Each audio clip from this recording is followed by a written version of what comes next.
Good afternoon, everyone, and thank you for joining us at the Doctor of Physiotherapy webinar at Macquarie University. My name is Jack, and I'm a current second year student at Macquarie University studying the Doctor of Physiotherapy. And I'm also joined here by Taryn Jones, the Associate Professor of Physiotherapy and the Course Director of DPT. Good evening, everyone. Now, just before we get started, I'd like to do a little bit of housekeeping. So just to keep a reminder, if you have any questions throughout the presentation for myself or for Taryn, please put it in the Q&A box and we'll get to them as soon as we get to it. If you do want, this will be recorded throughout today. So if you do not want to be recorded, make sure that you're muted and not being seen on camera. And if you have any more questions for our team after the presentation, we'll share our contact details with you at the end of the presentation. On to you, Taryn. Thank you, Jack. Thank you, and welcome again, everyone. I'm going to take you through some key points for you in regards to the Doctor of Physiotherapy. And as Jack had mentioned, there will be an opportunity for questions by using the chat function.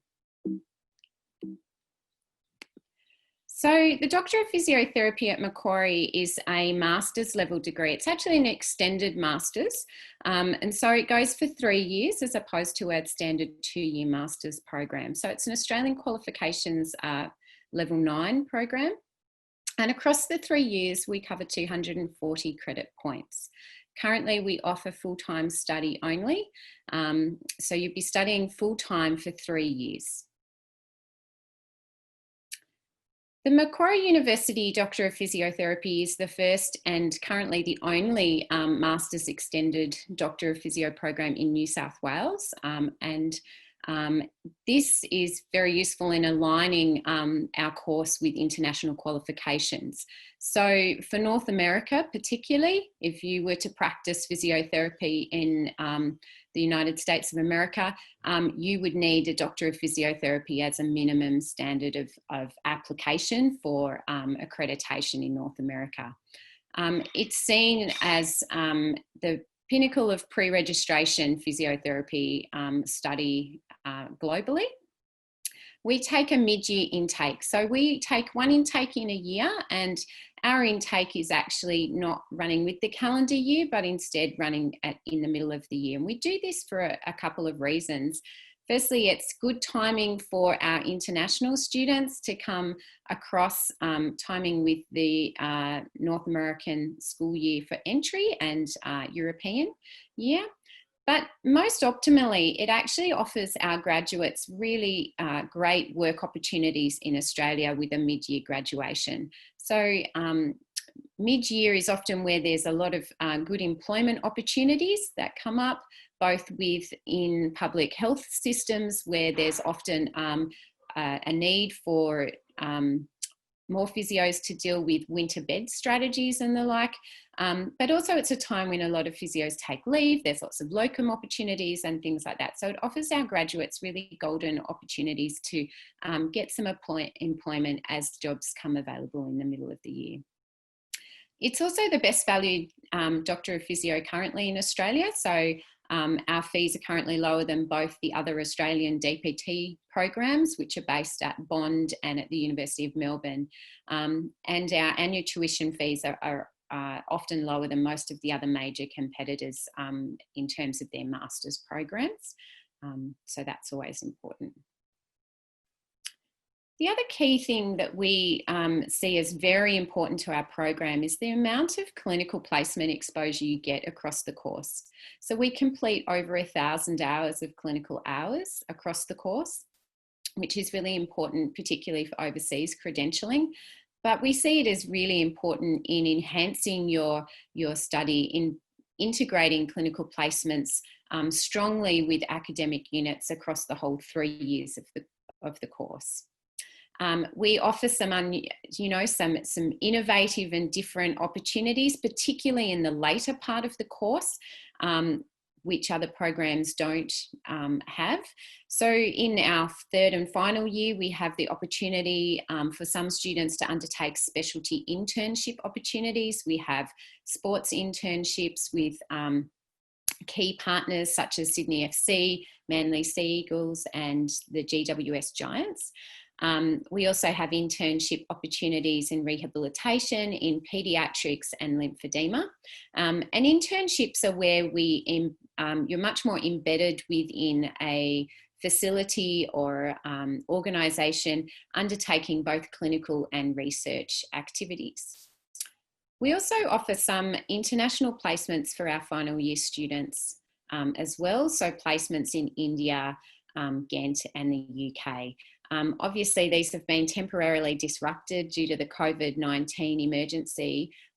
However, we fully anticipate these will be back on board as soon as travel recommences again. We have a small cohort size in our program. So we take in approximately 90 students per year, of which roughly that is made up of about 60 domestic students and 30 international students, with most of our international cohort coming from Canada and other parts of North America. We offer small tutorial groups for our practical classes, and this allows for a lot more personal attention and opportunities for feedback. And this is something we really sort of spend a lot of time and energy on as staff here. We get to know our students. So I'm sure Jack will be able to speak to this a little bit more later on, but we make sure that we know students by name. We get to know how different students learn and how we can then help you to achieve your optimal performance across the course. There is also, with a smaller cohort, some ability to preference clinical placements. And while clinical placements kind of your first preference cannot be guaranteed, it certainly does allow for us to cater a little bit more towards individual circumstances. And certainly where there's extenuating circumstances, we certainly try and cater for those. One thing we really pride ourselves on at Macquarie is offering a really innovative and extended curriculum. So we have the advantage of having a third year, and that offers us more space in the course to be able to bring in things that will really set you apart from other graduates. So we cover topics around extended scope and emerging and current trends in physiotherapy. So these will change over time depending on what's required in a contemporary health environment, but currently covers things such as pharmacology, advanced pain management, preventative health strategies, and we also offer units that cover things like leadership, advocacy and business.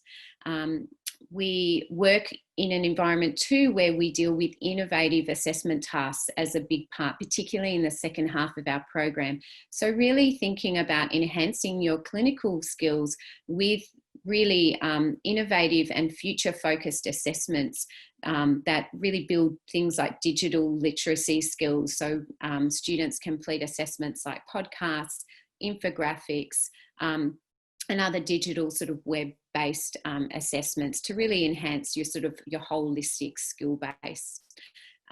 We have Year 1 units that are co-taught with our medical students, offering an interprofessional experience, and that allows not only the benefit of us working more closely with the medical students and understanding them better, but you also having that opportunity to ensure that the future medical profession understands physiotherapy strongly by working closely with you. Sorry, my slides have just gotten stuck. Okay. We offer an exceptional student experience. This is, just an example of a quote that's been offered up to Austrek, who are an international agent in Canada that we work with. But we feel that this is very indicative of the student experience across the course. So as I said, we work very closely with our student. We have very much an open door policy. Students will email us, come to our office doors, engage with us, easily one-to-one, so that we can really ensure that we are able to offer that advice and mentorship throughout the program and make sure that the university feels like a safe and nurturing place to learn. There's lots of opportunities for student engagement within learning and teaching across the faculty. We have a faculty student experience committee that's led by Angela Stark, who's our faculty lead for student professionalism and is actually a physiotherapist herself. So that's always nice to have a physiotherapist, and some of you may be aware of her name if you've had any contact with the course before. There's also student representatives on our faculty education committee, which this year has also been a physiotherapy student, and on the faculty board, where we've had a number of physiotherapy representatives in the past. Each year group also has a number of representatives to represent that year group, and they will meet regularly with the lead of student professionalism, as well as meeting with the course director, myself, if need be, just so that we can be assured that we know what's happening across the course and that we're sort of, I guess, keeping our fingers on the pulse as knowing where students are feeling and if they're feeling under pressure at all, or where those stresses, and enhancing that communication backwards and forwards. And that's never been more important as in this year, when we've been faced with sort of fairly extraordinary circumstances. Our DPT Board of Advisors meets a couple of times a year, and we have student representatives on that, and they've been really pivotal, particularly in supporting our reaccreditation process and that line of work as we've moved through that in the past 12 months. We have a really strong student community, and again, I'll let Jack talk more to this shortly. So our McPhys Society has become a well-entrenched part of our culture, and we see it as really crucial in supporting students, and it's very much a student-led, student-owned and run organisation that's led by the senior students in the course, who then, as students progress through the course, they move through and sort of take that mantle and ensure that there's support for our first-year students as they come in and start the course. We particularly employ a buddy sort of system through this for our international students, recognising that they are much further from home and particularly at times like this, a little bit more isolated. So we like to make sure that you're feeling comfortable in your new environments when you come. Okay, so thinking about if you were to be interested in applying to the Doctor of Physiotherapy, what our entry requirements are. So we have some essential requirements for you to be able to apply to the course. So the first thing to think about is your GPA, or your weighted average mark, your WAM, and what that might look like.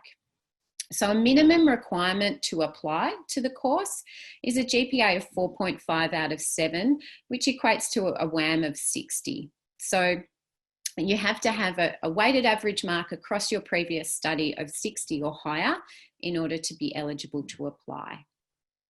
You also have to have a couple of our, all of our prerequisite units. So these cover these 4 areas that you can see listed on the screen. So the first one is human anatomy. And most importantly, it has to have a musculoskeletal component to that human anatomy unit. You have to have human physiology that covers both cells and systems. You have to have some psychology, and also a unit on research methods. And so if you have any queries about whether your units meet our prerequisites, then there are ways that you can contact us to inquire about that, and we'll give you some details about that at the end. There's also a requirement that you have an English literacy level that equates to an IELTS band 7 with no individual component less than 7 or equivalent. So for domestic students, that's less of an issue if you're sort of born and bred here and done all your schooling here. But this is particularly important for any international candidates or for students that have not done the bulk of their study within Australia. And this is important because this is actually required for you to register as a physiotherapist at the end of the course. So you have to be able to meet these requirements in order to register as a physiotherapist with AHPRA. We have a number of desired units, and these include knowledge of biomechanics, exercise physiology, motor learning and performance, neuroscience, pathophysiology and pharmacology. So these are not essential to your application, but there is an area where you can note whether you have any of these desired areas, and should it be a difference in terms of students, if this is where we would use the desired units of study to sort of look for any differences if we had a number of students and only a small number of remaining spots. Then that's where we would go to these units. They're also quite helpful units to ensure your performance through the course, particularly through the first year part of the course. Now, to apply to the Doctor of Physiotherapy, you will need to lodge an application through the university's admission centre. What's very important is that you also download and complete the supplementary form for the DPT, and that includes the listing of information regarding our essential requirements for the program. So it's very important that you don't miss that step. So you need to download and complete that supplementary form. There's a link on UAC, and you can find it on the MQ website. And also, if relevant, you can also apply for a CSP equity application as well, and there's information from that to be found in the same instances. And once you've completed those forms, you will then need to upload them to the UAC website.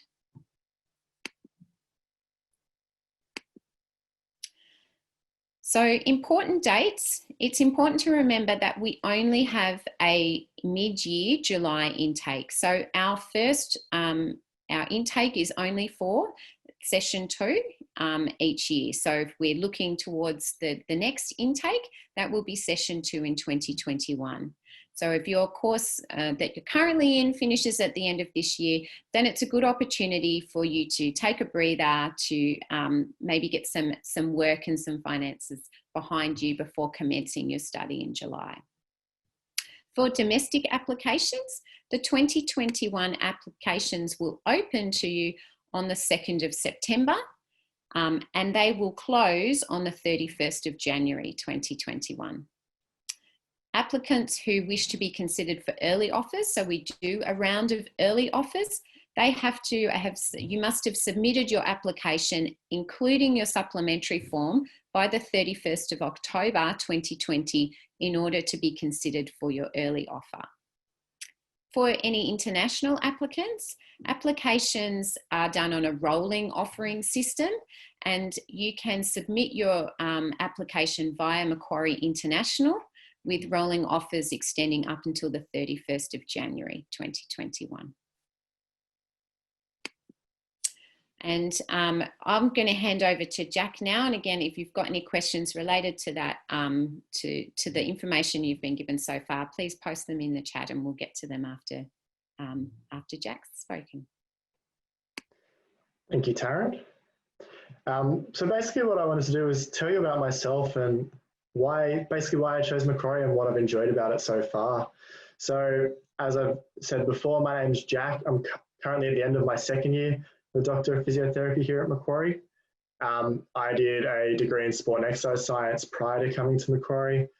For me, choosing which postgraduate degree of physiotherapy to go into was really an option of looking at all the options around in New South Wales. I even considered looking down to Victoria and just assessing what options are out there for myself.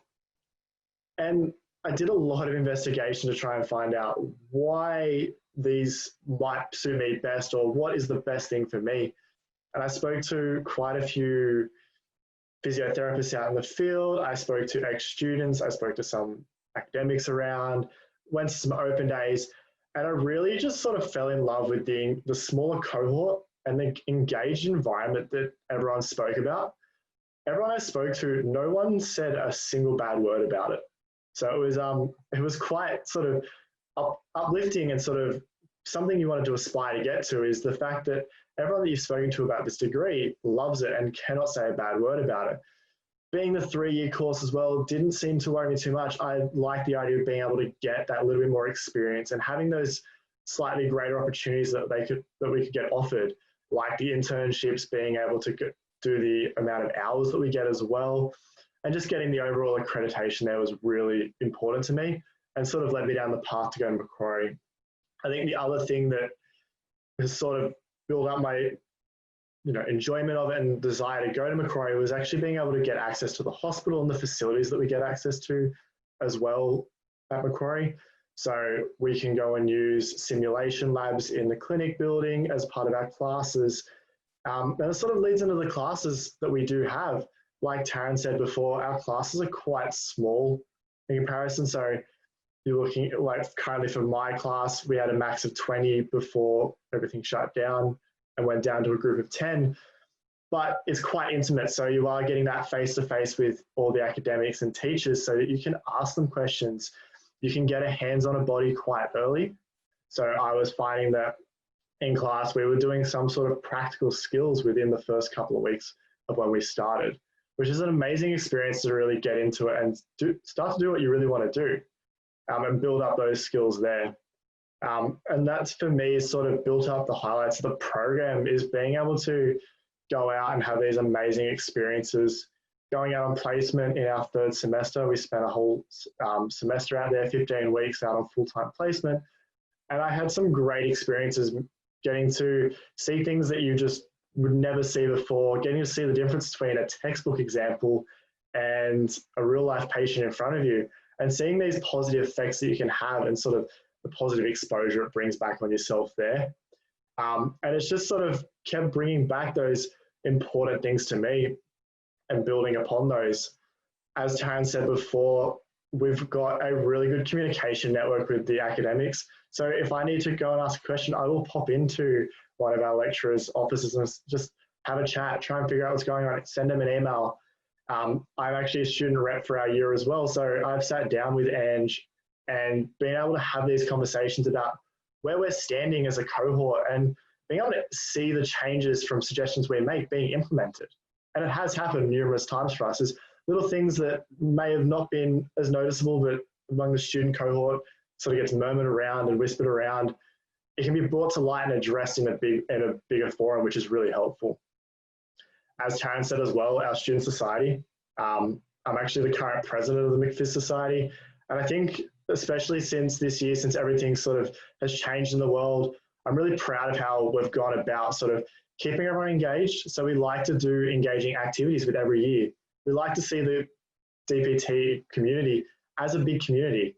We try and run events where we can engage with third years and first years, second years, get to meet new people. Maybe it is making contacts for the future. Maybe it's just being able to make friends, share experiences, and sort of have a chat with like-minded people. So we run a bunch of events, which is really fun. We do a ball every year. All the academics love to come as well as all the students. It's a great night as well. So we do a lot of great things there. And it's really embedded into the culture of the degree that everyone is a community. And it's almost like one big family working together there. And honestly, again, as I said, looking forward to the opportunities that can come in the career and where it can take you. The amount of contacts and placements and different partnerships Macquarie has is amazing.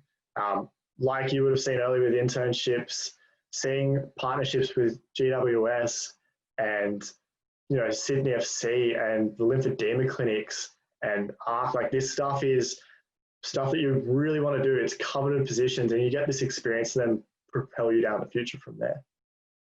So that's probably enough about myself and my student experience. We'll probably go into the Q&A now. Let's flick it over for you there. Okay, so we've got quite a few questions coming in currently. And if you have any questions, don't forget to place them in the Q&A box down the bottom there, and we'll be able to get to them as soon as we can. So the first one for you, Taryn, is the course covered by HECS? Okay, so there are a number of different options within the course. So there is a number of positions that are Commonwealth supported placements, which are awarded. So we generally have approximately 20 places at the moment on that. So if you're eligible for a CSP, whether it's through equity allowances or through merit, that is one way of reducing the fees. The other positions are D-fee positions, and so it will depend. It really depends on how much study you've done previously as to how much of the course will be covered under varying sort of fee help kind of pathways. So you'd need to look at that from an individual circumstance, but that can be considered on a case-by-case basis by working with, we've got some contacts to show you at the end, so you'll be able to ask how that applies to you specifically by placing a question through Ask MQ. Perfect. Next one we've got is, how does the overseas placements help us when we're getting back into Australia and practicing clinics? Okay, so the overseas placements are a completely elective kind of component. So certainly not all students do overseas placements at all. They're a small number, and they're, we find them very, very fruitful for those students that do want to undertake those placements. What we're looking for all of our placements, and what's actually an imperative part of accreditation for us, is that we ensure that placements have to be offered across a diversity of settings. So regardless of where you may see yourself practicing in the future, so you may see yourself wanting to do sports physiotherapy, for example, and working in a private practice in your local community, regardless of that, you still have to undertake placements in a variety of settings, including acute care settings such as ICUs and medical wards, rehabilitation settings, maybe in orthopedic or neurological rehabilitation, aged care. You have to be able to show that you can work across the lifespan. So you'll be working with individuals from sort of birth till the aged population. So you will cover a diversity of placements, because at the end of the day, when you graduate as a physiotherapist, you have to meet the thresholds that ensure that you're able to practice across a diverse number of settings, regardless of where you may see yourself working. And I think I can attest to that as well, is the placements that I've undertaken have helped me across all the areas. Even if I was unsure originally, or now thinking going into a private practice, the stuff I've learned in a neurological ward has helped me without a doubt for that area there, whether it's communication with different population groups or different levels of intellectual ability or whatever impairment they might present with. It's a great way to really make you a little bit more well-rounded. That's right.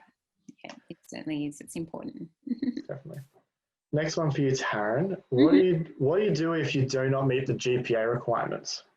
Okay, so you have an option of undertaking some further study. So the GPA requirements are an essential requirement. So if your current GPA is sitting under 4.5 out of 7, you're currently ineligible to apply.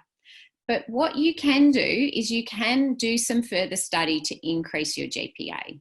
So we recommend that you undertake 1 year full-time equivalent of study in some area. If you've got your prerequisite units already kind of covered in your previous study, then that's fine. You can choose to do this study in any area. And we recommend that you use that to increase your GPA, because unless you're above 4.5, then or at 4.5, then you can't apply. I should also say that 4.5 is a minimum for application. It doesn't guarantee you entry. So we have a limited number of positions in the course. The lowest GPA that we take will depend really on how many people apply that year and how competitive those entries are. So we sort of offer placements and come down. So it can vary a little bit as to which, what the lowest GPA or WAM is each year that we offer to, just depending on the competitiveness of the applicants that year. Yeah. And on entry, do we offer preferences to entry for Macquarie graduates? We don't, unfortunately, or fortunately, depending on where you come from. We don't. We certainly what we have found is that we have got an increasing number. So the last few years, we've had an increasing number of Macquarie graduates enter the DPT. Previously, that wasn't the case. I've been at Macquarie since we started in 2012 in the DPT. And so I'm quite aware of how that's changed across the years. And certainly in the last couple of years, we're seeing now Macquarie graduates form a much larger and sort of become the biggest probably portion of our domestic graduates. So we're certainly seeing very competitive entries from Macquarie graduates. Following up with entry still, if you don't meet all the prerequisites, i.e. the exercise physiology or research methods, is there a way to possibly do these during semester 1 at Macquarie and then start DPTs in semester 2? Yes, there is. So you can apply, if you're enrolled into those units, you can still apply to the course, and then you can be undertaking those units similarly to the way students completing a course can also apply. So what happens is we can offer a conditional offer based on your completion successfully of those units. Yeah. Okay, next one. I've heard that all placements are allocated over the course of 3 years and differ a lot between various programs. Can you elaborate a bit more on Macquarie's DPT placements? Great question. Yeah, so we have a lot of different styles of placements across the course. So we have, I'll walk you through sort of chronologically is probably the simplest way to walk you through the course. So we start placements from the first semester of your first year. So in first year, we have across the first year, you'll do 70 hours of clinical placement. So it's still a smaller number proportionally to the rest of the course. You'll do 35 hours in your first semester and 35 hours in your second semester of your course. These units we call these our community clinical placements. They're integrated within an academic unit in both of those semesters. So it's integrated into interprofessional healthcare in your first semester and evidence-based healthcare in your second semester. And so these are where you have a number of different activities, but they involve working with volunteers from the community, either face-to-face, or certainly we're doing a lot more of teleconference style placements at the moment, where you work and you're applying some of your early learnings to working with these volunteers, and really also learning much more about their health conditions and the impact that has on them as an individual. So your placements start really by week 5 of your very first semester, you're already undertaking some of your clinical placements. But the second year is really where your clinical placements take off. So the first semester of your second year, what we call semester C of the course, because we letter them, you will undertake 5-week block placements. So you'll do 3 of those.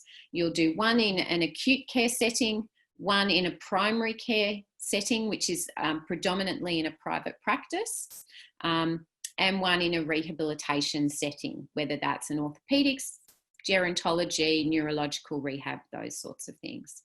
So each of those will be 5 weeks full time, and you'll undertake, so 15 weeks in total in that first semester of your second year. As we head into the back part of second year, so this is actually the semester that Jack is just completing at the moment, what we call semester D. Here we will undertake some different types of placements than a lot of the other courses will do. So you will undertake 140 hours of clinical placement in semester D. Again, these are integrated placements that are scattered over the semester. And here we undertake 70 hours in a sports placement and 70 hours in an occupational health placement, and they can vary a little bit from things to do with occupational health and safety right up to sort of more well-being. We're doing a lot of well-being work at the moment with individuals who are working from home a lot and doing a lot of things around both ergonomics and mental well-being with individuals working from home. We've got a lot of really cool corporate partners that we work with, from Taronga Zoo to some big kind of biotechs, to Westrack, to Optus, all sorts of places that we've kind of been involved in that our students have a chance to engage with. So that's a really cool thing to do. In third year, you will undertake another 2 5-week placements, and these are our advanced clinical placements, and this is where you'll see more elective placements being done. So this is where our internships sit, or our international placements if you're volunteering for one of those, or where you may undertake another area of interest. So very popular areas are things like doing more sports placements, pediatrics, burns, spinal cord injury, traumatic brain injury, hands therapy, those sorts of things. And so basically we aim to consistently keep you in touch with your clinical placements in a lot of varied and different ways. And we scaffold the learning and the expectations as you move through the course, so that you're really learning at the point at which you're at within the course. Yeah. Hopefully that answers all of that. Perfect. I'll probably go 2 birds with 1 stone here. Yeah. So you can apply as early as October, and if they're still completing their degree or their last semester of their undergraduate degree, can they still apply? And if so, is it better to apply after results come out or apply early? Yeah, you can apply earlier than that. It really, I guess, your UAC will still sort of calculate your GPA. So we don't have sort of any involvement in that. They will just kind of give us what your GPA kind of is from UAC. So you can apply earlier, and again, it's sort of a conditional offer dependent on you completing that and meeting the criteria. I personally applied before I finished my degree as well, and did get that conditional offer there. So it is definitely something worthwhile putting it in to be considered for more. Yeah. Yeah. Absolutely. Yeah. Question for myself here. Feel a bit weird asking myself, but how do I feel about the program, about future job prospects, employability, and any uncertainties or concerns? Are we all feeling confident? From a student perspective, I think we are. Everyone's sort of, we get sort of shown this self-belief from the support from the academic staff as well, and seeing the placements we go out and the internships, and seeing the scope that's out there. And I think Taryn can probably say more to this about employability after, but they really talk up our prospects after, and I think we're all feeling pretty confident there will be something there for us. Yeah, absolutely. I think you're exactly right, Jack. And as I said, I've seen lots of graduates go out now, and our employability within our physiotherapy graduates is right up near 100%. And I think there is always, and you will hear this, and I don't think we're the only profession that tends to sort of hear this within amongst their profession. I often hear from people saying, oh, there's so many schools, and where are all the grads going? It's just not the case. There's absolutely, and the data coming from the Australian Physiotherapy Board of Australia and the Australian Physiotherapy Council is that we still need more physios. We have a growing and aging population with increasing burdens of chronic health conditions, of many of which have physiotherapist requirements, whether that's for cardiac rehab, pulmonary rehab, or for musculoskeletal conditions around things like osteoarthritis and chronic pain. The needs are there for physios. We're seeing, we post jobs on our community pages, and certainly to our third years, we get a lot of people looking for our graduates to come out in July. A lot of our graduates are often interviewing for jobs before they've finished, so they're starting to interview. It's probably not been quite so much this year just because people aren't out and about and interviewing in quite that same way, but it's certainly starting to ramp up now. Our grads are getting very close to finishing, so they're certainly starting to look at that now. And we are seeing an increased focus on the public health requirements for physiotherapists as a result of the COVID pandemic. And although private practices were impacted through the COVID pandemic, they're jumping back really quickly. And we actually, one good indicator for that is that we actually have an oversupply of clinical placements from our private practitioners at the current point in time, which you know, is quite a unique situation to be in, particularly in the middle of a pandemic where a lot of placements from other universities were being cancelled. So I think that's a really good indicator of the strength of the sector. So I'm confident about job security moving forwards, but I think it's also about ensuring that we continue to deliver a really future focused course that you know, allows you to consistently be ahead of graduates as you come out. Yeah, definitely. Mm-hmm. I think the next one's from you, Jack. What did you study for your undergrad course? So I studied sport and exercise science. Mm-hmm. I think that's. So it did give me a good background in a lot of the anatomy, physiology, biomechanics. So all the prerequisites that were listed before, I did do at least one of all of those. Except for pharmacology. So it did give me a really good basis to come into the degree with that sort of step ahead. And starting that a little bit later was amazing because, like Taryn said before, it gave me that little bit of a break to just revitalize, get going again, get back on top of everything and be ready to go for semester 2. Excellent. Yes. And we do hit the ground running. So that's kind of nice, isn't it, to have a little bit of that. Yeah. But we have a lot of varied graduates coming with varied, you know, quite wide and varied undergraduate qualifications. And some who, you know, have made a change in career too. We've had graduates as well coming from the corporate business world and things like that, who have done some prerequisite study in order to come in. So I think what we see is what we aim to do when you come into the course, and this is often where it does differ quite a lot from undergraduate study, is when you come in, you're then part of the profession. And so the competition between each other is something we try and get rid of out of the course and actually think much more collegially about working together. And so that means that, you know, for some of you, you will have strengths in certain areas based on your previous experience or qualifications. And at other times, other people will have strengths that cater to a slightly different area.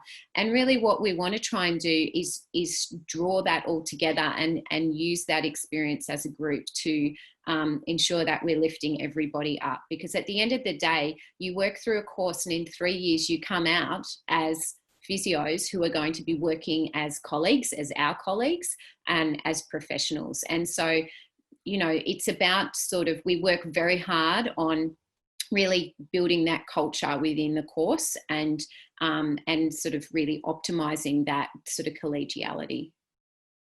Perfect. Yeah. The next one for you, Taryn. After a student registration, how does this work for us, and how about the registration as a physiotherapist in the future?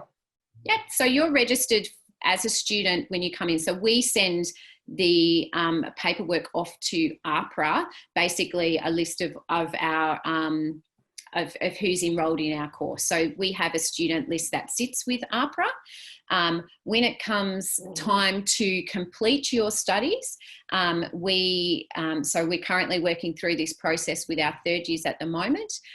We send a list through to APRA again of the graduates from our course, so those who have completed all the academic requirements. It's very important to recognise that our course ensures your academic requirements for registration within Australia.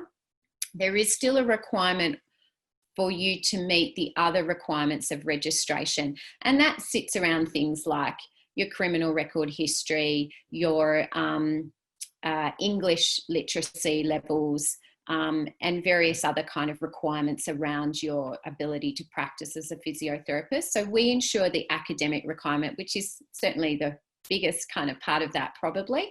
And what we do before you finish your course, and we had this with our third years just a little while ago, we run a completions lecture and we give you all of the information that you need to know on how to undertake that process for registration.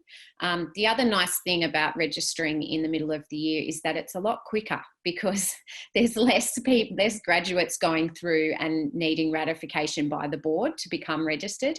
So we generally see quite a quick turnaround.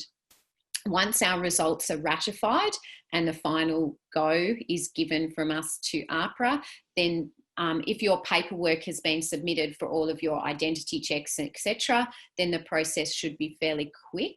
And we see most of our graduates registered usually within August. Perfect. We touched on this one quickly before, but we'll just reaffirm it. My undergraduate degree is finishing semester 1, 2021. Am I still able to apply for the commencing cohort of 2021?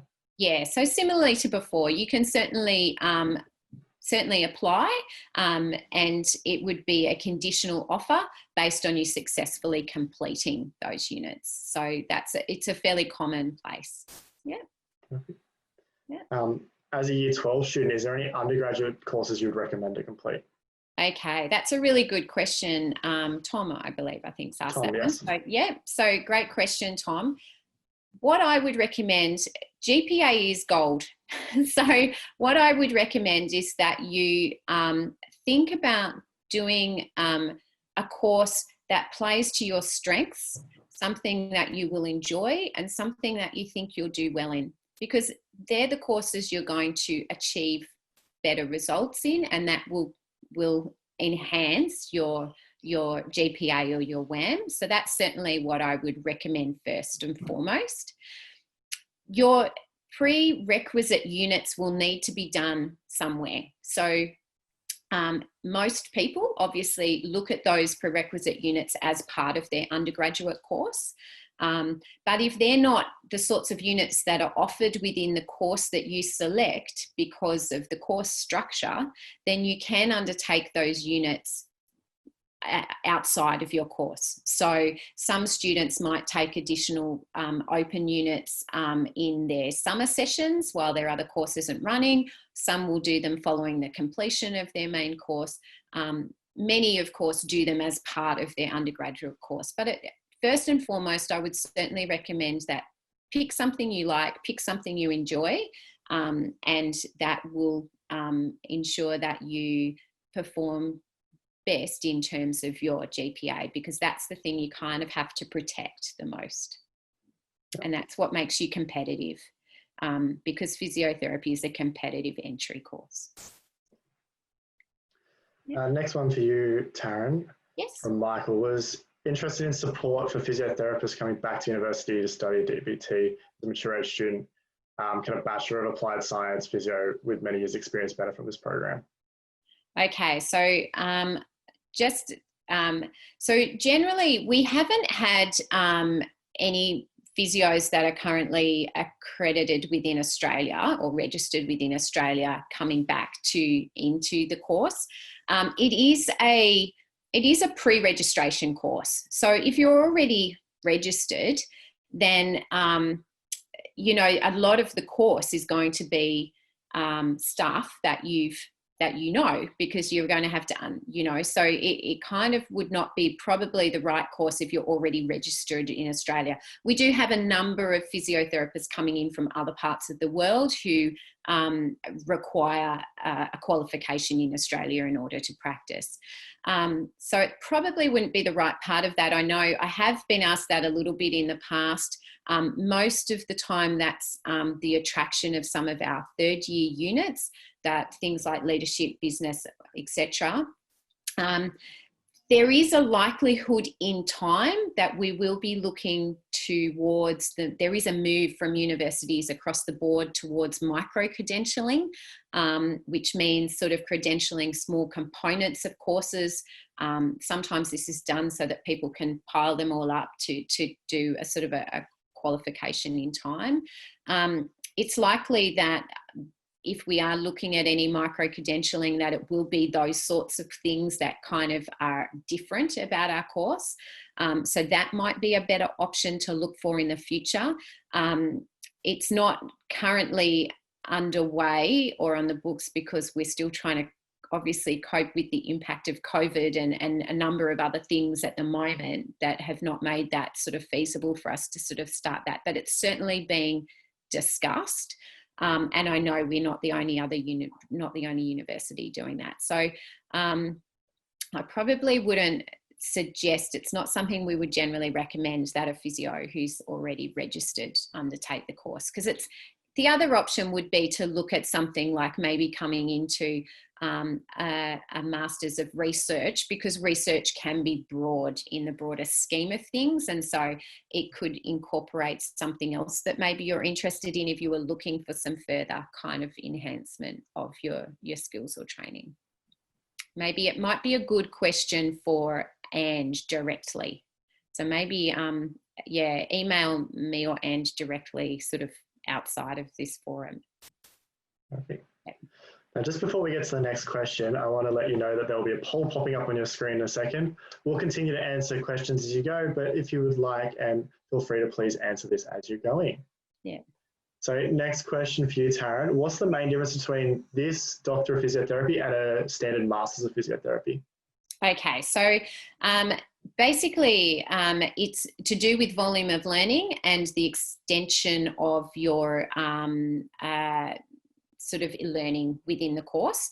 At the end of the day, we're all coming out as registered physiotherapists, so we're having to meet the accreditation requirements for physiotherapists. So regardless of whether you do a 4-year bachelor's of physio, a 2-year master's, or a doctor of physiotherapy, we all have to meet those standards. The main difference is that we're able to extend on that and give you some enhanced and advanced skills that should set you apart in the marketplace, and also sort of set you up, I suppose, for any future kind of considerations. I think the question also might have linked on the difference between a master's and a doctorate. So it's not a doctorate like a PhD doctor. So on the Australian qualifications framework, the Doctor of Physio still sits as a level 9 course. A PhD is a extended piece of work that is about novel and a novel contribution to a discipline area, and so that's a PhD level 10. So it's a Doctor of Physiotherapy as opposed to a doctorate, as in a doctorate, PhD doctorate. Hopefully that answers that. Yeah. Okay. So again, I'll ask myself a little weird question here. What's the weekly workload like, and are you able to hold a part-time or casual job during this degree? The workload sort of changes and varies as you go through the degree face-to-face hours-wise, but I feel like personally to be able to keep up and really want to be progressing yourself and getting the most out of it, I do look at it as a full-time sort of program. So I am putting in, high 30s to 40 hours a week, sometimes longer, depending on where you are in the semester and what is going on throughout. Personally, throughout the first year, before placements and all of that, I was working 1 to 2 jobs. Again, sort of keeping my degree first. I think that's the most important thing. If you are getting a part-time job or a casual job, you are paying for the education. You are required to be putting in these hours, and work isn't really an excuse to be able to say, I can't do this because of work. It's uni comes first and then work comes second. So I definitely did. I, at one point, was holding down 3 jobs and able to manage that alongside of it. As for during the placement semesters, personally, I actually went on leave for that whole period. So I was a casual, but I just took the whole time off, because you are working full-time hours on placements, and there are some small assessments that do go alongside that. So for me personally, it was easier to take a step back and focus on my degree first. Yeah. And I'd echo those comments, and work is hard, and we do recognise very much within the staff that, you know, student life isn't easy, and you know, and Sydney is an expensive place to live, and many people don't have options to live at home and those sorts of things. So we certainly recognise those pressures. However, we can't cater for work around timetabling, around assessments, around clinical placements, etc. You know, we've got 200 odd students across the course, and we can't cater to everybody's individual timetables and schedules. So it is expected that we set the schedule and that you are there to attend what you need to attend. It's certainly expected when you're on clinical placements, that is a full-time attendance. To give you some idea of workload, what we estimate is that for each of our units, they equate to approximately 150 hours worth of work for you as a student. That includes everything from, you know, listening to lectures, to attending practicals and tutorials, to doing your own research, to completing assessment tasks. So about 150 hours per unit, and you do 4 units of study for each of those semesters. Okay, so that's a good place to look. Where we see students get into a little bit of trouble is when they do try and work too much. I can't tell you how many interviews I've had with students who have been at academic risk where the reason has been that they've had too much work on, and they've had to kind of then sort of backpedal a little bit.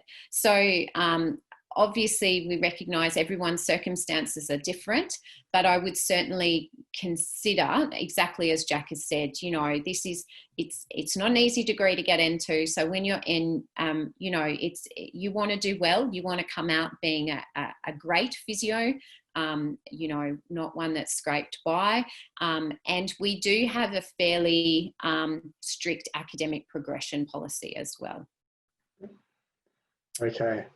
We'll have one last question now. Now, don't worry, guys. If your question hasn't been answered, we will have all these exported after the webinar is finished, and we'll get back to you with an answer in the next few days. Okay.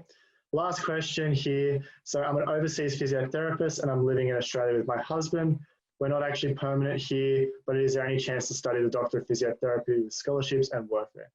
Okay, so if you're overseas physiotherapists, I mean, the first port of call I would recommend, which you may have done already, is to contact the Australian Physio Council and discuss your options for accreditation within Australia. So there are pathways for different qualifications depending on where you've come and what your background is and what your qualification actually is as to whether you can go through the accreditation pathway. That is usually the first port of call. In terms of entry into the program, you can apply like any other applicant for international placement. So we do have and have had in the course a number of international physiotherapists from a variety of places who have been in our course and have graduated. Students from Colombia, we've had a student from Ghana go through the course where they've qualified at home and come through. But it is part of that normal process of application. The only way you can work as a physiotherapist in Australia is to be registered as a physiotherapist. And so for an international physio, that is either becoming accredited to register through the Australian Physiotherapy Council's pathway, or by completing a degree within Australia or New Zealand. So they're your two pathways. You can't be a student in our degree and work as a physiotherapist just because you're a student in our degree. So that kind of doesn't work. You have to kind of have one or the other. Great. Thank you for that, Taryn. If you guys have any additional questions from our team or would like to book a one-on-one consultation with a postgraduate study at Macquarie, please contact us on the details that will be on the screen in a second as they flick over. And a recording of this session will be available after the event, and will be included in an email with our details, key information, and how to apply. Thank you everyone for attending, and I hope it was useful. Thank you, everybody.